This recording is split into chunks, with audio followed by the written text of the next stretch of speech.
وقتی که یک ماشین تصمیم میگیره جان یک فرد افسانه‌ای رو بگیره. 3 نوامبر 2013 پاول واکر، بازیگر فیلم سریع و خشن، با پورشه 918 اسپایدر قرمز خودش تصادف میکنه و جونش از دست میده. بیامرزش کلی هم ما باش خاطره داشتیم. و اما مشخصات فنی این خودرو: پورشه 918 اسپایدر یک خودروی هیبریدیه، یعنی ترکیبی از برق و بنزین. حالا بعدا در موردش توضیح میدم داخل یک ویدیو دیگه.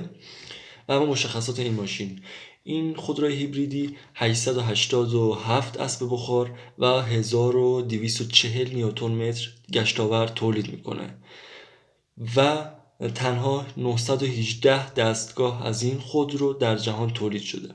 حالا ممنون که تا آخرین ویدیو با من بودید. منتظر ویدیوهای بعدی ما هم باشید. خداحافظ.